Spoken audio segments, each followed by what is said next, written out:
સ્વચ્છતા અંગે સરકાર અવનવા કાર્યક્રમો કરે છે। લોકોમાં સ્વચ્છતા જાગૃતિના ઘણા કાર્યક્રમો કરવામાં આવે છે, પરંતુ બોડેલી તાલુકામાં પીએમજેવાયની ઓફિસમાં સ્વચ્છતા જોવા મળતી નથી।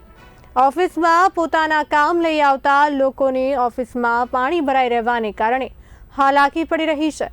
કર્મચારીઓ આ જગ્યા પર કેવી રીતે કામ કરતા હશે તે પણ સવાલ થઈ રહ્યો છે।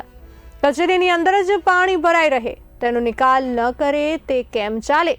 લોકોની માંગ છે કે કામ માટે આવતા હોય ત્યારે ઘણી મુશ્કેલી પડે છે અને અહીં મૂકવામાં આવતા ડોક્યુમેન્ટ નુકસાન થશે તો તેની જવાબદારી કોણ લેશે તે પણ સવાલ થઈ રહ્યું છે। મુશ્કેલી તો પડે છે, ડોક્યુમેન્ટ પલળી જાય છે ને લાભાર્થી બી આવે છે ને એવું થાય છે અને ગંદકી થાય છે।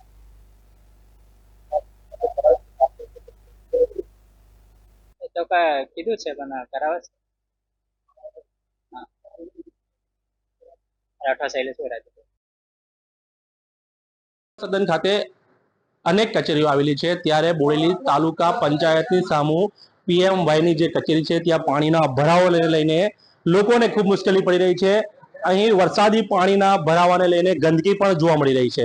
ત્યારે ખાસ કરીને બોડેલી સેવા સદનના શૌચાલયમાં પણ ગંદકી હોય તે રીતે દ્રશ્યો જોવા મળ્યા હતા। ત્યારે આજે બોડેલી જે તાલુકા પંચાયતની ઓફિસ જે છે પીએમવાયની તેની સામુ પણ જે કચેરી છે એ કચેરીમાં ગંદકી જોવા મળી રહી છે, પાણીનો ભરાવો જોવા મળી રહ્યો છે। ત્યારે જે સ્વચ્છતાની જે કચેરી છે ત્યાં સ્વચ્છતાનો અભાવ જોવા મળી રહ્યો છે। ત્યારે વહેલી તકે પાણીને સાફ સફાઈ કરવામાં આવે તેવી લોકો માંગ કરી રહ્યા છે। બી ઇન્ડિયા, ઇમરાન મંસૂરી, બોડેલી, છોટાઉદેપુર।